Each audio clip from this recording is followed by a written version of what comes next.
Oregon gives James Franklin another big game loss. Is it ever going to happen for the Nittany Lions? We look back at week 5, make our picks for week 6 on today's Locked On Big Ten Squad. You're talking ball with the Big Ten Squad, sponsored by Game Time. From USC to Ohio State, from Michigan to Oregon, from Nebraska to Washington, it's the local experts of the Locked On Podcast Network bringing you scoops, breakdowns, and the most comprehensive preview of the upcoming Big Ten weekend. No hurt feelings and thin skin allowed. Squad up, you're part of the Big Ten Squad. Happy Thursday, everybody. Welcome to this week's tightly knit Locked On Big Ten Squad. I'm Spencer McLaughlin, your host. Nick Arvin of Locked On Boilermakers is here. Zach Sako, Locked On Nittany Lions, bravely showing up for the squad this week to take mild verbal abuse from the three of us here. Jacob Goins, Locked On Hoosiers. He's here too after escaping Iowa City with a win. So let's hop right into it. Sako, we got to go to you first here because look, I'm rocking the Oregon gear today. It would have felt sacrilegious. I'm so glad you host these. I think everybody is, I think everybody's really happy that I host these now and that Craig just doesn't for some reason. So I think that for Penn State to have been in a position where I picked them to win this game, where just about everybody else did, not everybody, there are plenty of Oregon fans out there. Us experts. Yeah, exactly. Joel Klatt and Josh Pate and all ESPN, everybody. The ESPN. It was Penn State because on paper it was, and it was where do you go from here with James Franklin, Sako? Well, we did a crossover to kind of answer that, the doomsday scenario and that it's a fireable offense if they happen to miss the playoff. I'm in my car for this squad show because I just came from practice and media availability. Penn State just lost its star linebacker, Tony Rojas, to a long-term injury of sorts. That's probably out for the season. That's what that terminology is. So we're going to see, to answer the James Franklin, so that's it just makes things a lot more difficult for Ohio State and Indiana. Where to go from James Franklin, or I don't know. It gets a lot more difficult from here because this was supposed to be it. Could you, in theory, win against Ohio State? Potentially, but I'm not banking on it, right? I don't expect them to. Indiana would be the game that you circle. Jacob's probably feeling better each and every day about that, and I'm feeling worse. I on the Penn State side of things, I feel worse about that day by day. So it's James Franklin still has a lot going for him in the fact that there's really nobody internally as far as like former players and coaching staff, because when you see a coaching staff have a change, it's because everybody around him, his support system says, we don't have answers anymore. Where that's kind of where there's that backbone. But James Franklin has that. He has the support from every single former player, with respect, right? There's going to be a player here and there that didn't like him, but I would say 99% of former players and coaches that he has on staff all will go to bat for James Franklin. He's got a strong recruiting class in 2027 that could be top 10 at a minimum. And do you want to blow all of that up? I mean, they could disappoint. Who knows? But yeah, that's what you're teetering on is, do you want to blow all of that up right now?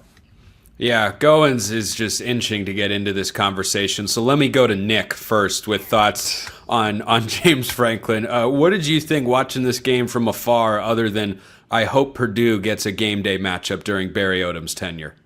No, so my thought process is two things can be true in this situation. Number one, Oregon absolutely deserved to win that game. They went into Happy Valley. They played hard football, and they won that game. But on the other hand, for Penn State,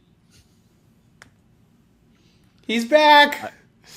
The pillow is back. Oh, Nick is new. Nick is new here. He doesn't know about the pillow. Oh, God. Well, I was going to say, don't explain it for the audio listeners because they don't want to know. Yeah, audio listeners. I have a beautiful Oregon Duck pillow with the Fighting Ducks logo on it, and head on, by the way, head on the pillow. Correct. And it only comes out during special situations, and this qualifies. Yay! Something neutral arbiter. of college football. I think you're confusing me with someone else who I'm told is a very good host and a strikingly handsome individual. Indiana fans would disagree there, sir. Indeed, they might. Anyway, Nick, continue since our shenanigans cut you off. Absolutely. And I don't think that it's too late for Penn State. I think Penn State can absolutely rebound. It's one game. However, when these underwhelming kind of outcomes continue to happen, when you go into this whiteout game, and Dan Lanning said it, they're usually 7 points. That crowd is worth 7 points, and they just weren't in that matchup. That's underwhelming. If you're a Penn State fan, you expect to win games like that because it's at your home field. It's in your home environment. And that's a game that's been hyped up for the whole season long. So I think if you're a Penn State fan, you're upset about this one, but I don't think it's too late for Penn State. I think that you need Drew Aller, your leader, to be a little bit better than how he was, 137 yards, 14 or 25 in this one. You need your team to be better, but it's not too late for Penn State. All right, Goins, you can jump in now. And by the way, might I remind you of your next opponent in case you forgot? This is your next opponent, Jacob. We're ready. We're ready. Just throwing it out there. Yeah, I mean, you made Iowa look like, I don't know, top 10 team in all of college football, dare I say. Pretty good defense for Iowa. Yeah, their offense is still as bad as ever, good. and Indiana's defense proved why that was the case. And we'll talk about that moving forward in a little bit. But Seiko, 11th season, right, for James Franklin at Penn State this year. This is year 11. More than that. This is year 13. Year 13. Apologies. No. Kurt Cignetti's in year 2 at Indiana. James Franklin, year 13 at Penn State. Would you like to know that they're both tied for the amount of wins against top 10 teams in the Big Ten? Do you want me to sign out? Do you want me to just sign off early? Hey, Seiko, by the way, it's year 12. Actually. Oh my goodness, it is year 12. Yes, it is. It's been so long they just can't keep track anymore. They're so miserable in Happy Valley they just can't keep track of how long. It is Sad Valley at the moment. Sad Valley indeed. Unhappy Valley. Unhappy Valley. Unhappy Valley. Think about that, and I wish there were more people here to react to that amazing stat. But Kurt Cignetti in year 2 at Indiana and James Franklin in year 12 at Penn State have the same amount of wins against top 10 teams in the Big Ten, and it's just 1. It's unacceptable for James Franklin at this point. In my case is, if it's not going to happen now, which was the motto going into the season, Seiko, right? If it's not now, it's never. And if you can't win that game when you had every opportunity to do it and you waited 3.5 quarters to, wake up offensively, then it's never going to happen for him there at Happy Valley. And I hate that because I think he's a good coach and a good dude, but it's over, man. It's over, in my opinion. It's time to really start having those conversations and move on and find somebody that can win those games. I'm going to extend an olive branch here to the Penn State fans who have definitely consumed my content a time or two in the lead up to this game. Last year, the same thing could have been said for Ryan Day after losing twice in the regular season, right? Maybe not the Oregon game because it was on the road and like that's a tough place to go into and win. But when they lost to Michigan, what was the narrative? He's got to go. The Tennessee game was his job. Yeah. He was. And I think James Franklin's going to be in that sort of position at some point this year where you're going to look at it and go, Indiana's the job game. Maybe. Wow. I think that's totally fair because if you can't beat Indiana, that's at home, right? Yeah. Yeah, if you can't beat Indiana at home, how are you beating Ohio State on the road? It's gonna be a circumstantial thing, though, right? Like I said, I just came here to report that there's a long-term injury to a key star player. You don't know what your roster is going to look like, so again, I don't want to speak that into existence, but circumstantially speaking, if, Indiana comes in with its, most of its full roster, Penn State, same thing. If there are dramatic changes, then, okay, you need the context, you need the nuance there. But yeah, Penn State's favored, right? If Penn State's going to be favored again, the expectation is, hey, you can go 10-2 because they still make the playoff if they lose to Oregon and Ohio State.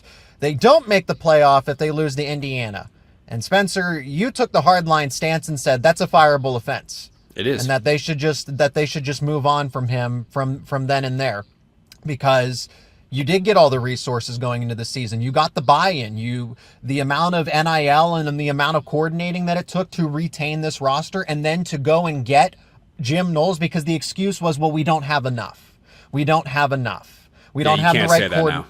We don't have the right coordinators. We weren't able to retain our players, right? There was always that. It was just, we're missing one piece. And then this time, what I said on my show all season was, or off season was, they don't have that missing piece. Okay, so then what is it this time? Yeah, I think that's a great way to put it. Is like, if this is the best shot that he's had, and if he doesn't turn it around, I don't know how you can feel optimistic about going forward. It's not like he's only been given 2 or 3 years. It's over a decade at this point. More from week 5 beyond what happened in this game. Goins, what almost happened in Iowa City? We'll talk about that. Ohio State gets it done at Washington. That is all still to come on the Locked On Big Ten Squad. First, this episode brought to you by our friends over at FanDuel. The NFL season is here, in addition to college football, and FanDuel has an offer that you don't want to miss. Right now, new customers can bet just $5 and get $300 in bonus bets if you win. That's right. You pick a bet, you put down $5, and if it hits, you unlock $300 in bonus bets to use across the app. Now, based on our conversation today so far on the show, you should wait until Penn State plays a big game and then just put $5 on the opponent, and what do you know? You'll have $300 in bonus bets. If you want to bet college football, they've got everything you want. You've got point spreads, money line, point totals, prop bets. It's all over there at FanDuel to make the college football season even more exciting. So what are you waiting for? Seriously, what are you waiting for? Visit FanDuel.com to download the FanDuel app today and get started. Check them out at FanDuel.com. This episode also brought to you by our friends over at Square. Your favorite neighborhood spots, they run on Square. There are certain businesses that make the neighborhood the neighborhood. There are places that become an extension of home, whether it's the sports bar dedicated to your team's fan base, the spot with the best wings in town for game day, or that beloved local chain that's been rooted in your community for years. When these places thrive, the whole neighborhood thrives. And these places are thriving because of Square. You've probably used Square. Maybe you haven't even realized it. I've used it more times than I can count, because it makes financial transactions really easy and allows neighborhood businesses to stay efficient and stay on top of everything that they need to. Square is a proud sponsor of more than 4 million neighborhood businesses around the world. You can go to square.com/go/lockedoncollege to learn more. But before you do, go support your favorite neighborhood spot. You'll be happy you did. Square. See you in the neighborhood. Continuing on with this week's Locked On Big Ten Squad, Nick, Jacob, Zach, Spencer is myself. We are the Big Four, as the Game of Zones Mario Chalmers once said. To Fab Four, yes, we could be. Final Four, basketball reference, Seiko. You may want to. There we go. It may not be for you, but and Spencer, wrestling. Did you say something about wrestling? Oh, we could talk about that. We could. I don't know if Oregon has wrestling. They could, and I just don't know. No, I don't think they do. By the way, Goins, what is the shot at Oregon basketball? They were a good team last year.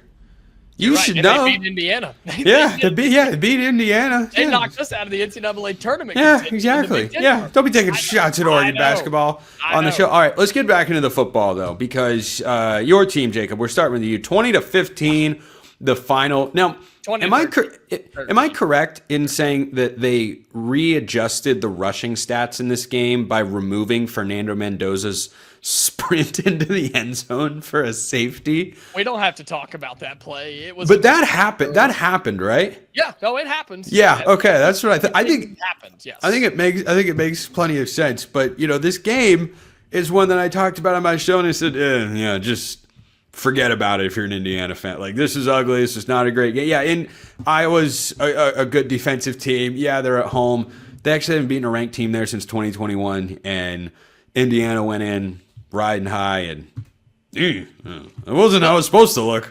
It wasn't pretty by any means, and I had to admit it, and I was glad to admit it, and I will do it again. I was wrong about Iowa, at least on the defensive side of the football. I thought that they could hang with Indiana in the first half, and they did, right? 10-10 at the half, and it was like, okay, that was ugly, that was gross, but let's go and make some adjustments. Curt Cignetti is one of the best in-game coaches in the country. Everything's going to be fine, and the inevitable blowout I thought was going to happen.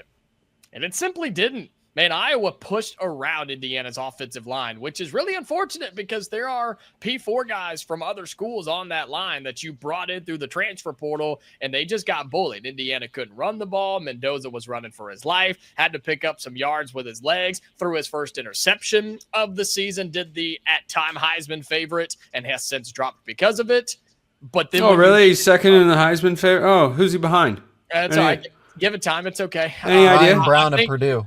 Drew Aller? Is Drew Aller up there? Yeah, Purdue. That's funny. But no, Fernando Mendoza throws his first interception. Iowa's got the ball. They're driving, and it was, oh no, this is about to happen. This is about to happen. The thing that we said there was no way it could. Iowa misses a field goal. Mendoza's driving down, gets popped in the mouth, but it doesn't matter. He delivers a dart to one of the best receivers in the Big Ten, Elijah Surratt. He runs it all the way home, and Indiana gets out of Iowa. And there's a lot to work on here. You can't have the offense just stall out the way that you did and expect to win big football games in Eugene and in Happy Valley, because guess what? They have good defenses too. So I'm still confident in Indiana, but there are major concerns here with the offensive guys up front, especially against a good Iowa defense. But the fact that we're going to see better ones moving forward is kind of scary. I think Iowa's defense being good and it being on the road is why the final score of the game should be 27-10, not 20-15. That's kind of the way I came away seeing it. Seiko, what about you? Yeah, I mean, could you borrow any points from the Illinois game? I think that's where you used all of them. You emptied the cabinet to make a statement against Illinois, which is fine, but you didn't carry anything over to Iowa. Look, Iowa's going to be your traditional. They're scrappy all the time. That they're going to give you a fight no matter what. I'm never going to overlook. I mean, Penn State's going to go to Kinnick. I'm not going to overlook that game by any means. And I know that maybe Mark Gronowski might be banged up and stuff like that. You're still going to get usually the best from Phil Parker and the defense. The interesting thing is, though, Rutgers seemed to have no issue moving the football against that defense, but Indiana did. So what gives? Yeah. It's usually a game plan, coaching thing, player motivation. But Indiana's defense looked incredible, guys. You had guys like Aiden Fisher, Michael Kamara. Oh yeah, against Iowa's offense, that's difficult, man. It's hard to look good against. They might have the Joe Moore Award winner at offensive line, though. They could, but Seiko, can I commend your sicko knowledge of college football that you were tuned in to what was, I believe, a Friday night game in Piscataway between Rutgers and Iowa. I love that you just pulled that out. Right there. Nick, absolutely. I know you're newer to the network. Get to that level of desire to watch this sport. There are Big Ten counterparts. Why shouldn't I watch a Big Ten game? I love it. That's Kirk Ciarrocca used to coach at Penn State. Why would I not watch that game? I and think they play Iowa. Penn State plays Iowa. By the way, can anyone tell me the score of the Rutgers game from this past week? Nope. No. They lost but covered they did lose. Against Minnesota, 31-28. On the road. UCLA's 0-5. By the way, quick poll before I ask Nick about Indiana, and then we get to Illinois, USC. Is UCLA winning a game this year? They might not, to be honest. Do they have another non-con game on that schedule, or do they play them all? Let me pull up their schedule here real quick. Why is this up for debate? Why are we wasting time on Penn State, Michigan State, because I said so. Penn State, Michigan State, Maryland, Indiana, Nebraska, Ohio State, Washington, USC. Oh my gosh, UCLA's going 0-12. Nope, they're not winning another one. Can I have 30? Can I have those 30 seconds back? Yeah. No, you cannot. But anyway, Nick, closing thought on Indiana, and then you can lead us right into discussion about a team that you've seen this year in USC, who lost another close game to a ranked opponent in Illinois.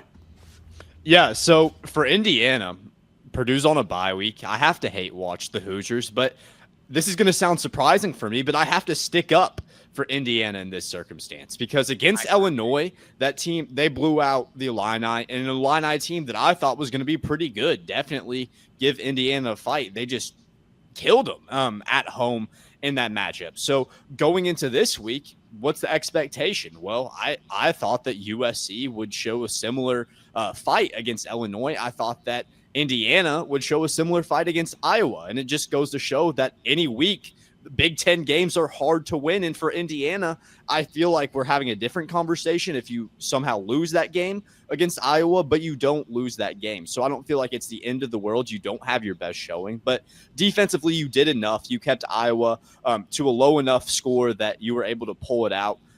Stick with your identity. If you're a Hoosiers fan, I don't think that team really has much to worry about at that point. And then do you want me to go ahead and hit on Illinois? Go ahead and go right into USC, because Lincoln Riley did it again. About UCLA. Just mention UCLA. Snatched defeat. Northwestern, if you want. I mean, yeah, let's win a Big Ten game. See, but yeah, they did. I expected them to. I think we all kind of expected UCLA.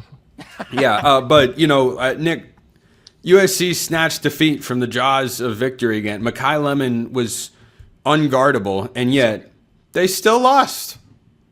Yeah, so for me, like I said, I thought USC was going to beat Illinois. I didn't really know where Illinois would be. And from a Purdue perspective, Purdue, they face off against USC earlier in the season, and Purdue, they face off against Illinois this Saturday. So for me, it felt like this game was a bit of a measuring stick as to where this Illinois team is, because, I mean, you beat Duke, but coming off a loss 60 to whatever against Indiana, I mean, we don't yes, I apologize. We don't really know how good that Illinois team is. And then against USC, they go into that one, and Luke Altmaier, he outplayed Jade Mayava, and they get the win. So it really it goes to say that this team, they played terribly against Indiana. They're able to bounce back. For Illinois, I still feel like there's a question mark on that team. Going up against Purdue this week, they opened up as only a touchdown favorite. So they certainly aren't given the respect that they were before Indiana. We'll have to see if they're able to earn that back. Yeah, and I don't think it was so much Altmaier outplayed Jaden Mayava, who was brilliant in this game. I think he just outplayed the USC defense, which, frankly, was the side of the ball we had fewer questions about. I mean, as of last year, it kind of was. I wish Mark Culkin was here to offer insight. We adjusted the time for him, and that didn't result in him appearing anyway. But anyway, Seiko, your takeaway from you can go. I'll give you the option here, Seiko. Dealer's choice: Illinois, USC, or Ohio State, Washington. Well, let's take Ohio State, Washington, because we just spent time on USC. Go for Illinois. it. Go for it. Yeah, Ohio State. I mean, that was supposed to be an upset watch, and Jacob, you and I talked about it in a crossover episode that we're not going to fall for this, right? Washington's not good enough to, even if that is at home, they're not even close to Ohio State's level. And not 24-6. I have question marks about Ohio State's offense not being able to score more points. But I said Matt Patricia is going to be able to run circles around Damon Williams and whatever Jed Fish try to coach up and scheme up. This is going to be easy. Ohio State's never going to get into another true chess match until the Penn State game, unless Jacob. I'm missing something. Yeah, I'm kind of there. I mean, I think that's a very underrated win for Ohio State. I think not enough people are talking about the idea that they went out to Husky Stadium and pretty much manhandled that game. And I know it was easy for them. It was close in the second half, but it wasn't if you watch that game. And so that will be a win Ohio State looks back on and college football looks back on, because I think Washington's going to continue to win football games from here on out. That's an underrated win for the Buckeyes. So we don't say that very often about Ohio State. Washington has to go to Maryland on the road this week. I wouldn't overlook that game if I were Washington. I'm just going to throw that one out there. Why don't we talk about it? You know what? We will. And every other game the Big Ten is playing this week. More to come on this week's Locked On Big Ten Squad. First, this episode brought to you by our friends at Mazda. Mazda crafts cars for those who do more than simply move. Kind of like your favorite players on your favorite teams. They're doing more than just playing a game or getting some yards. They're moving the team forward. Mazda moves the car game forward. Mazda delivers confidence with every ride, with more IIHS Top Safety Pick awards than anyone else as of August 2025. You can feel the Japanese craftsmanship in every detail, from the metallic accents to available Nappa leather upholstery. You can make everyday drives feel like anything but. Why be boring? Why be ordinary? Why be Fernando Mendoza when you could be Dante Moore? I mean, goodness gracious, that's not even a close discussion. Jacob is just seething backstage at that particular comment. But from smooth handling to intuitive controls, with all-wheel drive in every crossover SUV, you can drive with confidence through almost any season. Like the players of your favorite team, Mazda sweats every detail. Because when you make every detail and every move count, impossible becomes irrelevant. Mazda, move and be moved. This episode also brought to you by our friends over at Game Time. College football is back. I love it. You love it. We all love it. And the tailgates, the rivalries, the energy in the stands, there's nothing like it. There's nothing like it. If you want to experience that in person, Game Time is the way to go. And you don't want to go through a battle just to get to the games. Endless queues, hidden fees, prices jumping at checkout.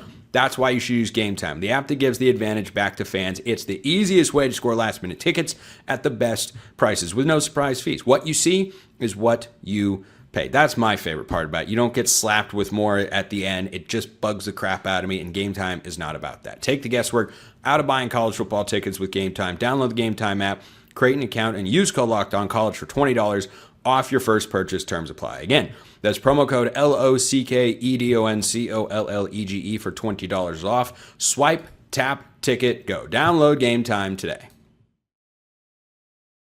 All right, let's get into our picks for Week 6 in the Big Ten Conference. And Oregon off after their big win against Penn State. They get to sit with that for a while. I think plenty of Oregon fans are okay with that.